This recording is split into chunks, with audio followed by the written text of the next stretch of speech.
కాకపోతే మనం ఏమి చేయలేం. ఇన్నాళ్ళు ఎందుకు మనం ఏం చేయలేదు అనుకుంటామంటే మనలో ఐక్యత లేదు కాబట్టి మనం ఏం చేయలేకపోయినాం. మనందరిలో ఐక్యత లేదు.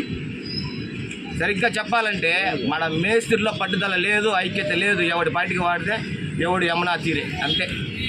ఆ విధంగా జరుగుతూ ఉంది. అందువల్ల దయచేసి మీరందరూ కూడా ఒక పట్టుగా నిలబడేదానికి ప్రయత్నం చేయండి. దానికోసం మేము ముందుగా ఉండి ప్రయత్నం చేస్తా ఉన్నాం. అందరం కలిసి కూడా ప్రయత్నం చేద్దాం. ఇంక నుంచైనా ప్రయత్నం చేస్తే మనకి రావాల్సిన హక్కులు సాధించుకుందాం. దయచేసి వినండి. ఈ ఒక్క నా మొర మాత్రం ఆలకించండి. ఎందుకు చెప్తున్నాను అనేది ఆలోచించండి. హక్కుల గురించి చెప్పండి. దయచేసి వినండి. ఎందుకు చెప్తున్నానంటే ఎందుకంటే మన కాళహస్తిలో ఏది లేకుండా పోయింది. అందుకు ఇంక నుంచి అయినా మనకి రావాల్సిన హక్కుల కోసం సంపాదించుకుందాం. మనకి రావాల్సింది గవర్నమెంట్ నుంచి అయినా కూడా ప్రతి రూపాయి రావాల్సిన రూపాయిని కూడా సంపాదించుకుందాం. దానికోసమని మిమ్మల్ని అందరినీ కూడా సహకరించమని ప్రార్థిస్తూ ఉండా.